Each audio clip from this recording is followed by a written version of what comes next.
please go ahead.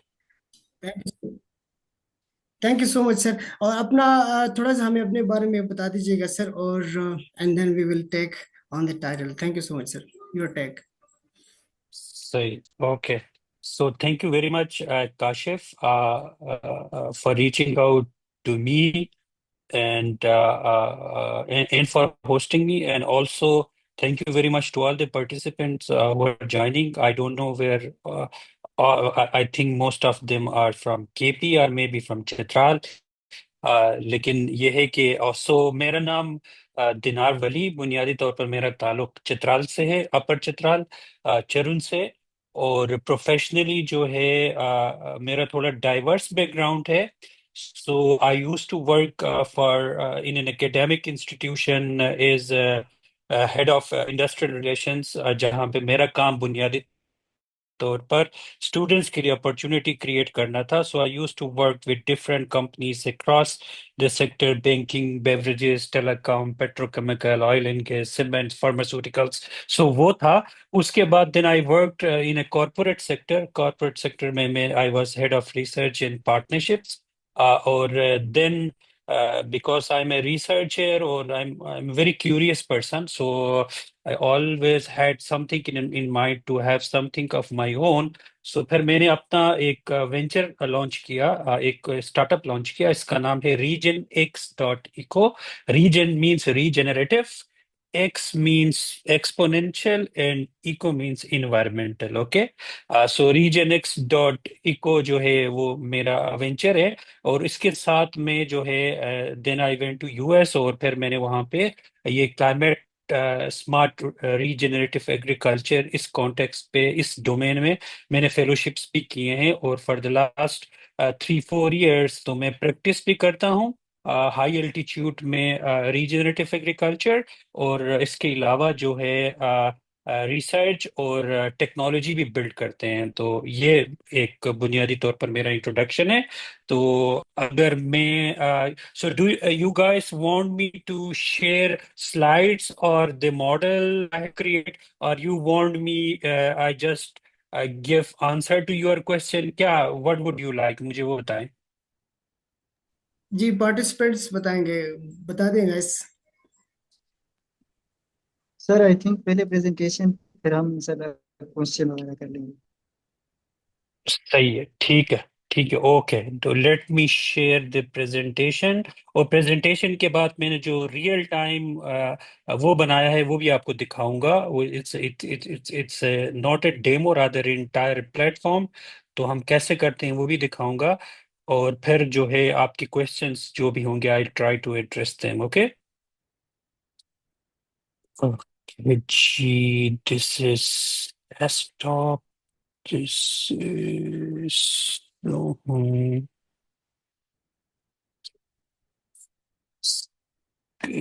Screen नजर आ रहा है आपको? स्क्रीन नजर आ रहा है गाइस सबको? जी सर, मुझे तो आ रहा है। ओके, सो एक मिनट। आप सबको जी नजर सर आ रहा है? बिल्कुल आ रहा है। महानूर, सबाहत, जी sir. Safina getting the screen? जी। एक मिनट में let me minimize this and let me start the presentation. ये इनिशियली एक पावर पॉइंट है, वो मैं एक्सप्लेन करूंगा। और फिर जो है मैं आप लोगों को रियल चीज जो मैं रियल टाइम पे बनाए वो भी दिखाऊंगा। एक मिनट, ये थोड़ा टाइम क्यों ले। ठीक है सर, ठीक है, हाँ, टेक योर ये टाइम। नजर आ रहा है आप लोगों को पावर पॉइंट?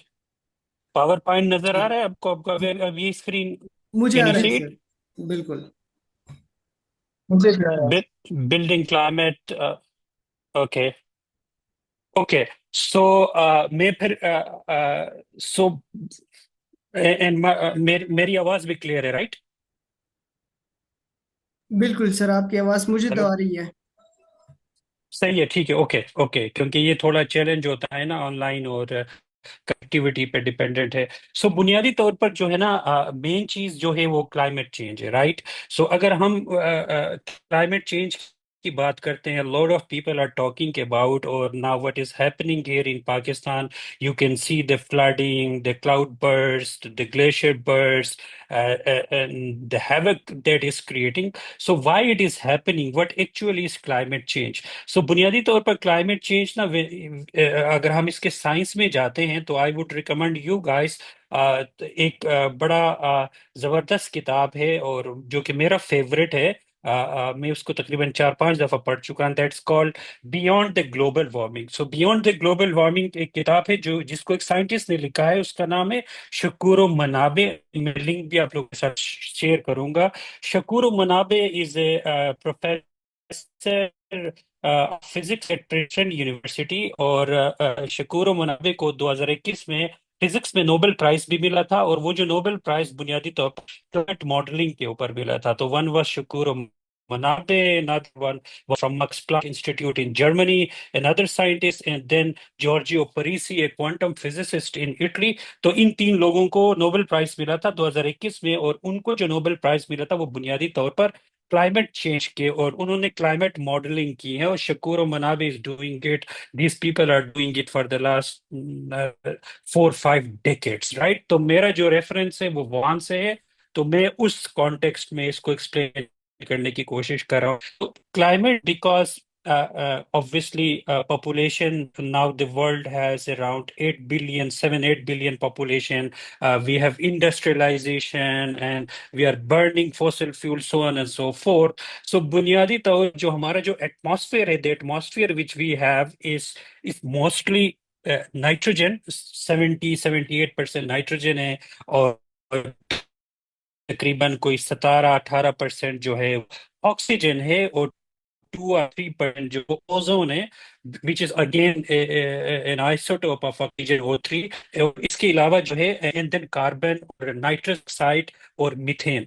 सो जो कार्बन मॉलिक्यूल, कार्बन डाइऑक्साइड के मॉलिक्यूल्स और मीथेन के मॉलिक्यूल्स और इवन जो है नाइट्रस ऑक्साइड, इनके मॉलिक्यूल्स एटमॉस्फेयर में अगर बढ़ने लगते हैं तो इसकी वजह से ग्लोबल वार्मिंग होता है। सो आजकल मैं अगर आपको लेटेस्ट फिगर बताऊं तो, और इसका मेजरमेंट करने का एक फॉर्मूला है, the formula is called PM, parts पर मॉलिक्यूल। तो इसका मतलब ये है, अगर 1 मिलियन मॉलिक्यूल्स नाइट्रोजन, ऑक्सीजन और ओजोन को मिला के हैं, उसके अगेंस्ट कार्बन के कितने मॉलिक्यूल्स है? अगर 350 ppm है तो that mean we are at the threshold. Currently हम 420 430 तक जा चुके हैं, जिसकी वजह से कार्बन कंसेंट्रेशन एटमॉस्फेयर में बढ़ गया है, जिसकी वजह से ग्लोबल वार्मिंग होता है। तो ये एक सिंपलिस्टिक डेफिनेशन है जो मैं क्लाइमेट चेंज टेक्स्ट में एक्सप्लेन करने की कोशिश कर रहा हूँ।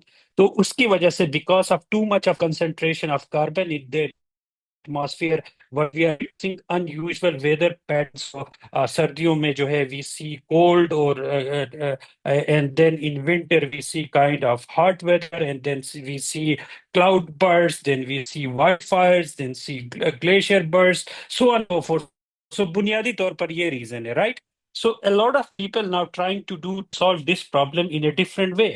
So mainly there are people who want to innovate in energy, like instead of using a fossil fuel, carbons, now they want to get into electricals.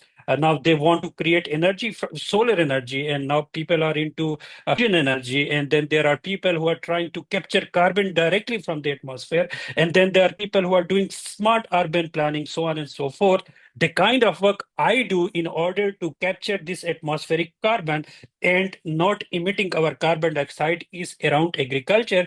That is called regenerative agriculture. So regenerative agriculture is way too different than industrial agriculture, where instead of destroying the organic matter of the soil, what you are doing is you are building crops based on the natural organic matter of the soil. While doing that, you are not emitting, rather your practices are storing or sequestering atmospheric carbon from the atmosphere back to the soil। तो मैं जो काम करता हूं वो उस domain में, right. सो जब हम रीजन एग्रीकल्चर की बात करते हैं तो then we are talking about carbon computation, then we are talking about rotating crops, then we are talking about maintaining the natural fertilizer, then we are talking about not using the chemicals, synthetic fertilizers or herbicide, fungicide, those chemical things, because once you use them, you are destroying the organic matter of the soil, which is obviously a carbon, and the carbon is being emitted to the atmosphere. So we are doing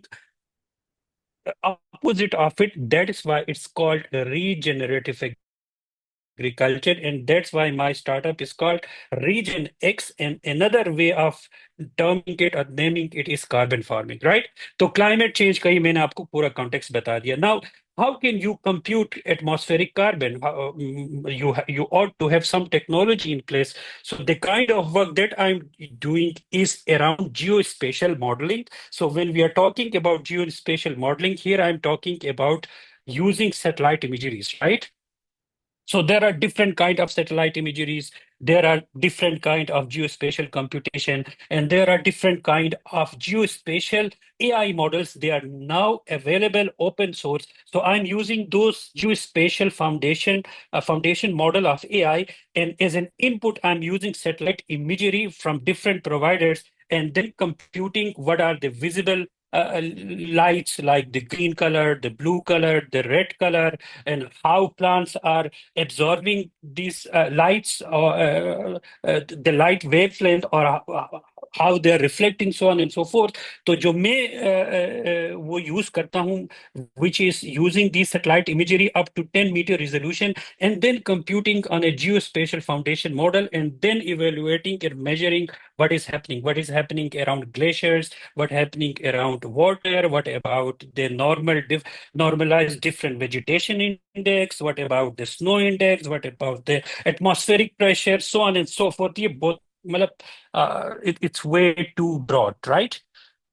So we know the problem in Pakistan. Pakistan is one of the hardly hit country in the world, and the challenge of climate change over here is kind of existential. And 75% population of Pakistan are at risk, and it is also causing losses to the national exchequer, almost 55% of the GDP, and the 2022 flood costed us around $30 billion, right? आवाज आ रही है मेरी? बिल्कुल sir, आ रही है आवाज। आप कोई मसला नहीं है, अगर मसला है ना तो मुझे दरमियान में इंटरवीन करे, अगर आपको समझ नहीं आ रहा तो you can ask me question as well, right? So Pakistan, ये स्लाइड सिर्फ ये बता कि this is existing problem, and the government level, the social level, इस चीज के ऊपर बात नहीं की, इतना डिस्कोर्स, मेन डिस्कोर्स नहीं है, but it is now you guys are witnessing what is happening, and it is going to aggravate, right? And it's going to exacerbate. अब ये और बढ़ेगा because different reason. ये पाकिस्तान का एक कॉन्टेक्स्ट है, राइट? जो 2022 का फ्लडिंग था, तो उसने जो है 33 million people were affected. 1/3 of the country was submerged, and it costed us around $30 billion. And almost 90% of the farmland in heartland of Pakistan, the agriculture provinces like Punjab, mostly Sindh, was affected. So ये 2022 का था. Now we see 2025 things are not getting better, rather they are getting worse and worse and worse. Okay, so ये problem है. ये problem है. So how to solve this problem? Everyone talks about problem. Now, what about the solution? What are the models? What we can do? So, the thing which I'm trying to do is using this cutting edge satellite AI models. Okay. Now, you guys may be familiar with ChatGPT, Gemini, Grok. You guys may be generating pictures, are doing assignments, or search, so on and so forth. But I'm least interested in that kind of AI. I am interested in the kind of AI which I call task-specific AI. So here, the task-specific AI, I'm talking about geospatial models. The geospatial models are बुनियादी तौर पर weather, climate modeling AI models है, और weather forecasting models है, जिसमें से दो जिनको मैं यूज करता हूँ, एक जो है इनविडिया का अर्थ 2 है और दूसरा जो है वो गूगल का ग्राफकास्ट है, right. So I will explain, ये बहुत टेक्निकल हो जाएगा मेरे ख्याल में, आप लोगों का ये जो है ये फील्ड शायद नहीं। I will just go through it as quickly as possible just to give you a brief the kind of work I'm doing. So जो अब जो अर्थ 2 है, it's a weather forecasting and down scaling model. Obviously जो climate change है, it is affecting everything, it is affecting agriculture, it is affecting forestry, logistic, transportation, energy. You have to do mitigation. You can only do it when you once you have rightly mapped the things and you have the data. On the basis of data you are going to make decision, those kind of things, urban planning, everything. So climate change is everything. Okay. So NVIDIA has developed a model which is called Earth 2, and Earth 2 is a little bit different than numerical or physics model. It is not a physics-based model. It is a machine learning model. So I would explain what is the difference between a physics-based model versus a machine learning model. Okay. So this is the structure of NVIDIA model, obviously. So integrated in net on data set, and I will talk about the data set in the next slide. So बुनियादी तौर पर ये जो model है ये simulation model है, और ये इन्विडिया ने क्रिएट किया है, और ये डेटा के ऊपर बेस्ड है। और वो डेटा इसको जो है सेटेलाइट से भी आ रहा है, इसको डेटा ओशियन का डेटा भी इसके पास है, रेडार का डेटा भी है, और लाइडार का भी डेटा है, ग्राउंड स्टेशन का भी डेटा है। So this is here I am talking about petabytes of data. It's a massive data.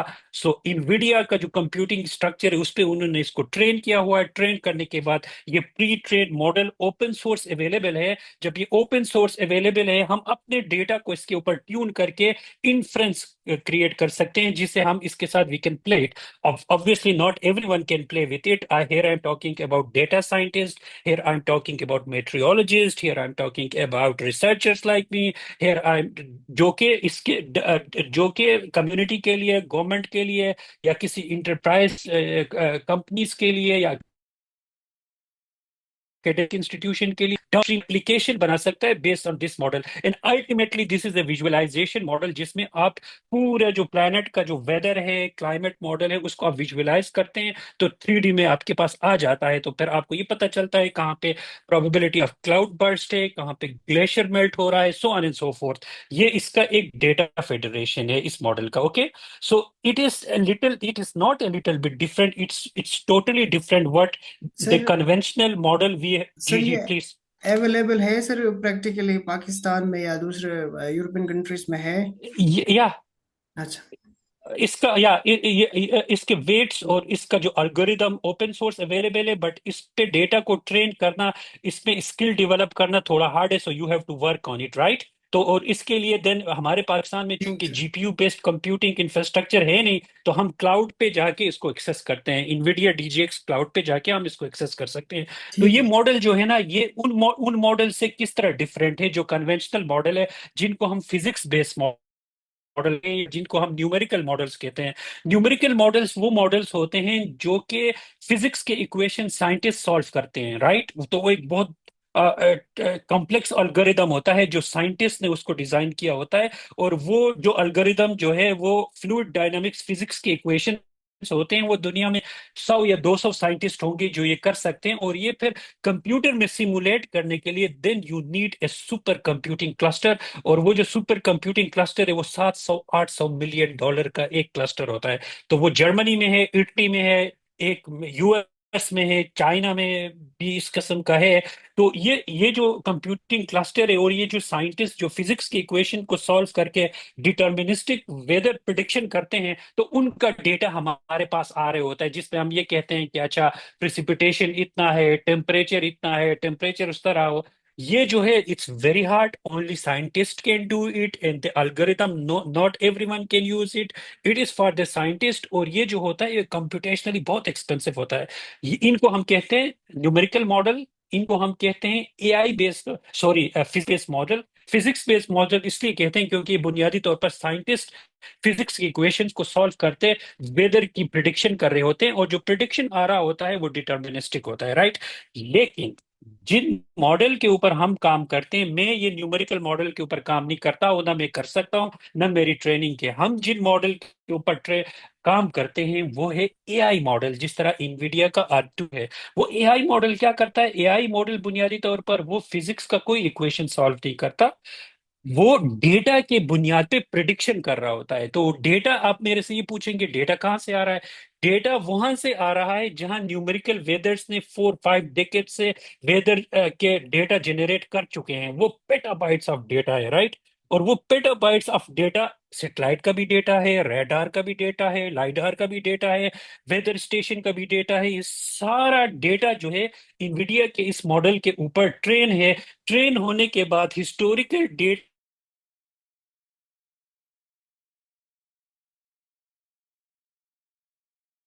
they I can use this model if I have a GPU or a very जो है if I can have access to the cloud environment। तो फिर इसको ना ये democratically available है, a lot of data scientists can do it, a lot of researcher can use it। वो जो numerical model है it is only for few scientists, वो पाकिस्तान जैसे थर्ड वर्ल्ड कंट्री में कर भी नहीं सकते, वो इंडिया में भी नहीं हो रहा है। वो एक कंप्यूटिंग क्लस्टर जो है, सुपर कंप्यूटिंग क्लस्टर इटली में, एक जर्मनी में, एक मेरे ख्याल में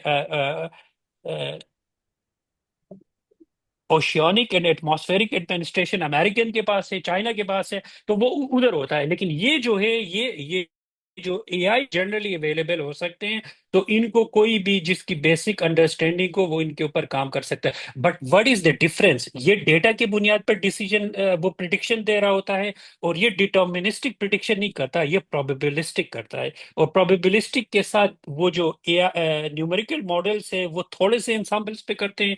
ये जो मॉडल है ये हजारों इंसाम्पल्स को एक ही टाइम पे सिमुलेट करता है। तो इसका मतलब इसमें इन्फ्रेंस, इसको यूज करना आसान है, ये जनरली ज्यादा एक्सेसिबल है। तो अगर आपका थोड़ा भी इसमें स्किल डेवलप हो, चीजों को समझ आए, तो मैं पाकिस्तान की डेटा को लेके इसके ऊपर पूरा सिमुलेट करके, मतलब 15 डेज की जो वेदर प्रिडिक्शन है उसको एक्यूरेटली मैं आवर्स के बजाय सेकंड्स में प्रिडिक्ट कर सकता हूं। और वो जो न्यूमेरिकल मॉडल में आप सेकंड में नहीं कर सकते, वो फिर आवर्स में 10 और 12 डे की डिटर्मिनिस्टिक प्रिडिक्शन दे रहा होता है। तो this is how this is different, okay. और ये लोग इसको रीन्यूएबल एनर्जी में यूज करते हैं, हेल्थ केयर में भी यूज करते हैं, हम लोग क्लाइमेट में यूज करते हैं, कार्बन कैप्चर में भी ये यूज होता है। ये इसके डिफरेंट यूज केसेस है। और ये इनविडिया के वो जो प्लेटफॉर्म है उसे फिजिक्स नीमो, एक पाइथन लाइब्रेरी ये अवेलेबल होता है, जिसको रिसर्चर्स और जिसको जो कोई भी डेटा के लोग या वेदर के लोग या क्लाइमेट मॉडलर इसको एक्सेस कर सकते हैं, राइट। अच्छा, इसमें ना एक और मेन चीज है इस मॉडल में। वो मेन चीज ये है कि ओके, ये मुझे प्रिडिक्शन तो करता है और ये अंसाम्बल्स भी, मतलब थाउजेंड्स ऑफ अंसाम्बल्स क्रिएट करता है। लेकिन कन्वेंशनल वो जो फिजिक्स बेस्ड मॉडल है वो 25 to 30 किलोमीटर रिजोल्यूशन पे वेदर को प्रिडिक्ट करते हैं। लेकिन मेरा जो क्लाउड बर्स्ट है ना वो 30 किलोमीटर में नहीं हो रहा है, मेरा क्लाउड बर्स्ट जो है वो 3 किलोमीटर के अंदर हो रहा है। तो मैं 30 किलोमीटर में जूम करूं तो मुझे कुछ नहीं पता चलेगा कि ये क्लाउड बर्स्ट कहाँ पे होगा, ये कॉन्स्टिट्यूशन एवेन्यू में होगा, अपारा में होगा, या ये कहीं और होगा। तो उसके लिए ये जो इनविडिया वाला मॉडल है, ये दूसरा एआई मॉडल, एक ये कॉम्बिनेशन ऑफ टू मॉडल है, regression model versus diffusion model. जब डिफ्यूजन मॉडल रिग्रेशन मॉडल के साथ इंटरसेक्ट करता है, मिल जाते हैं, तो ये 25 से 30 किलोमीटर रिजोल्यूशन को डाउन स्केल करके 2 किलोमीटर पे आला लेके आता है। तो 2 किलोमीटर में फिर हम एक्यूरेटली प्रिडिक्ट करते हैं कि यहाँ पे ग्लेशियर बर्स्ट है, यहाँ पे क्लाउड बर्स्ट है। इसको हम 14 डेज पहले प्रिडिक्ट कर रहे होते हैं, ठीक है।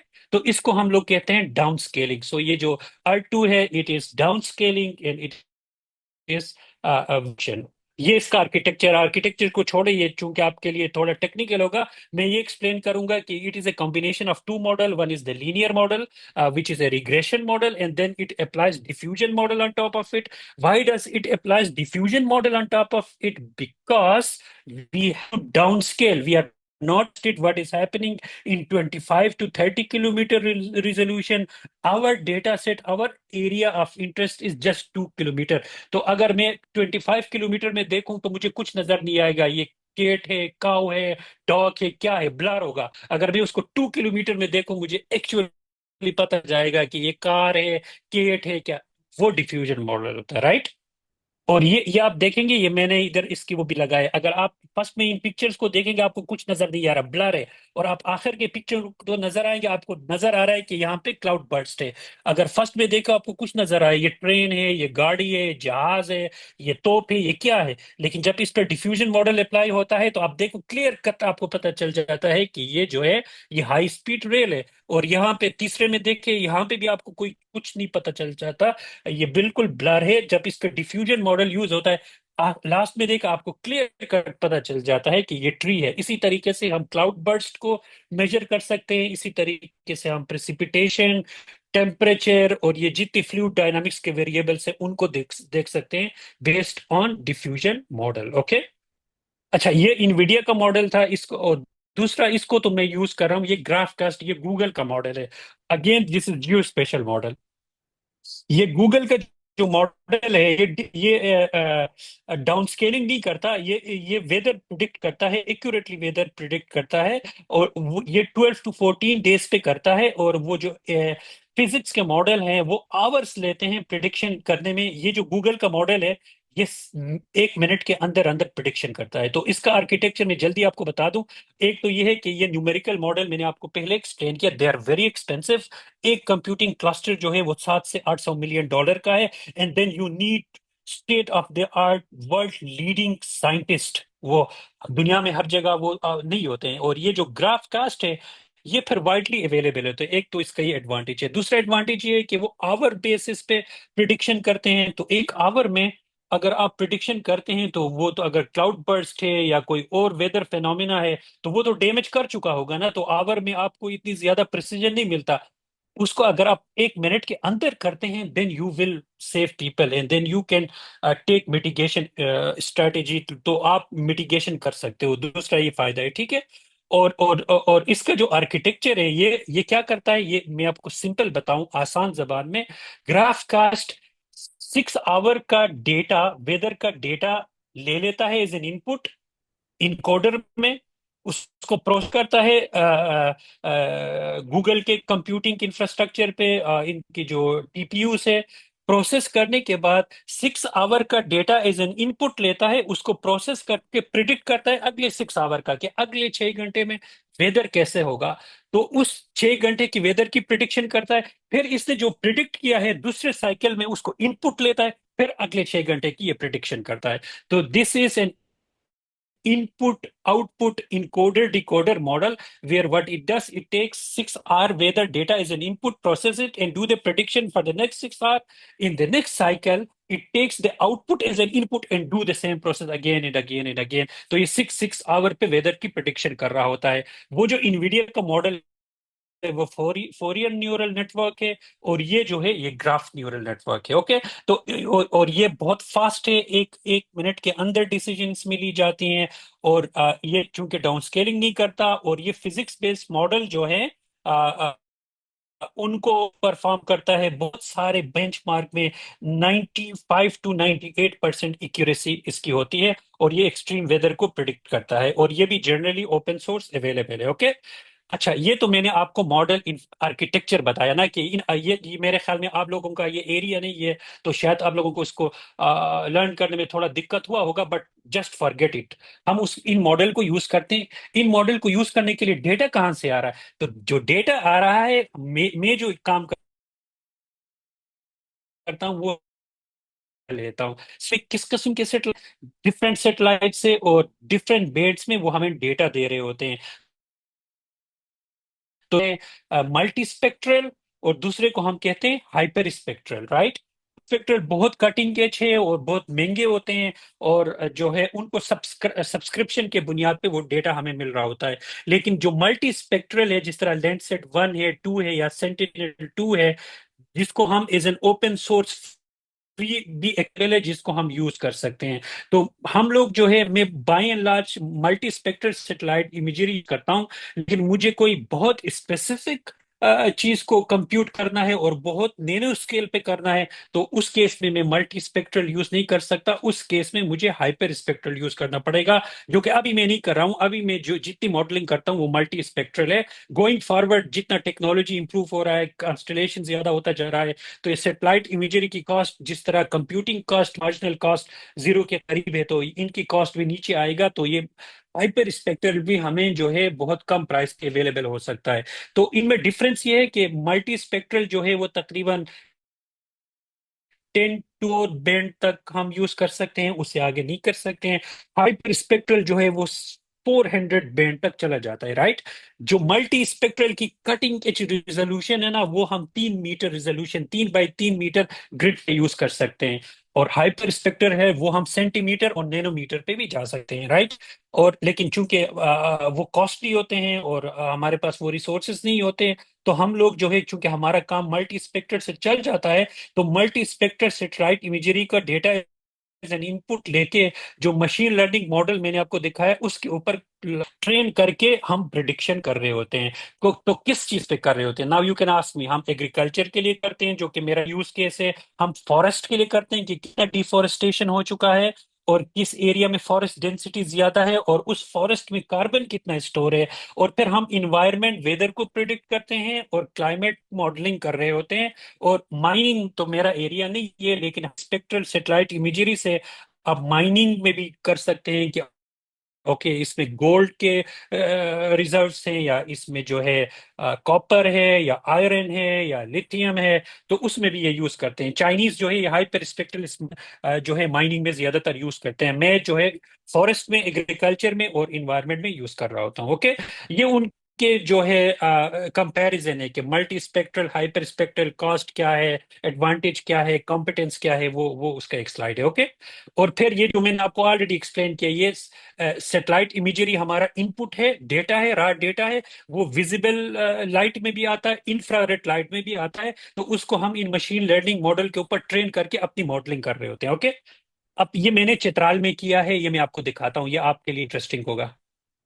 ये देखिए, ये बुनी है। बुनी पे मैंने ये किया है कि कहाँ पे एग्रीकल्चर है, कहाँ पे फॉरेस्ट है, कहाँ पे सेटलमेंट है, ये सब के ऊपर मैंने कंप्यूट किया है। ओके, और ये पिंक नजर आ रहे हैं, ये क्रॉप है, रेड नजर आ रहे हैं, ये सेटलमेंट है, ग्रीन नजर आ रहा है, ये फॉरेस्ट है, ब्लू नजर आ रहा है, वाटर है, येलो नजर आ रहा है, ये बेरन लैंड है। तो इसी तरीके से हम इसकी मॉडलिंग कर रहे होते हैं। और ये चित्राल में मैं डिफॉरेस्टेशन को मेजर किया है कि ये लोअर चित्राल का एरिया है, नेचुरल फॉरेस्ट है, और इन नेचुरल फॉरेस्ट की डिफॉरेस्टेशन, जैसे जो येलो आपको नजर आ रहा है ये बेरन है, इसका मतलब यहाँ पे डिफॉरेस्टेशन हो रहा है। तो मैं इसको 2 to 5 डेज की केडेंस पे रियल टाइम में देख सकता हूँ, अपने मॉडल के ऊपर ट्रेन कर सकता हूँ। ओके, और ये कहाँ कहाँ पे डिफॉरेस्टेशन है उसकी मेजरमेंट की गई है। आपका ये मुझे ये कह रहा है कि टाइम खत्म होने वाला है। Excuse me. सर तकरीबन हमारे पास 1.5 मिनट रह गए हैं, तो आई गेस क्वेश्चन ले लेते हैं सर स्टूडेंट से। हाउ मिनट नहीं, ऐसा करो ना, 1 मिनट, एक जी मिनट मैं आपको ना एक लिंक सेंड कर देता हूँ। जी जी सर। मैं आपको एक गूगल मीट का लिंक सेंड कर देता हूँ, आप इनके साथ शेयर करें, उस पे जी आ जाए। वो फिर लंबे अरसा है ये, तो फिर जी मैंने तो अभी इसका 5% भी एक्सप्लेन नहीं किया है। ठीक है सर, मैं करता हूँ, मैं करता हूँ। ये एंड हो जाए फिर। मैं आपको गूगल लिंक, जी हाँ ये एंड हो जाए ना, मैं आपको गूगल लिंक सेंड करता हूँ, आप इनके साथ शेयर करें, ताकि ये तो मैंने ये मैंने तो कुछ भी एक्सप्लेन नहीं किया है, ये तो मैं मतलब ये तो जी खत्म हो गया। तो मैं आपके ठीक है साथ सर। एक लिंक शेयर करता हूँ। आप इन स्टूडेंट्स का तो आपके पास कांटेक्ट होगा ना, आप उनके साथ बिल्कुल शेयर करें, उसमें ज्वाइन करें। ठीक है सर, आप मुझे सेंड कीजिएगा, व्हाट्सएप कीजिएगा सर। ओके। हाँ हाँ हाँ, ओके मैं सर। आपको व्हाट्सएप कर रहा हूँ। ठीक है सर, ठीक है।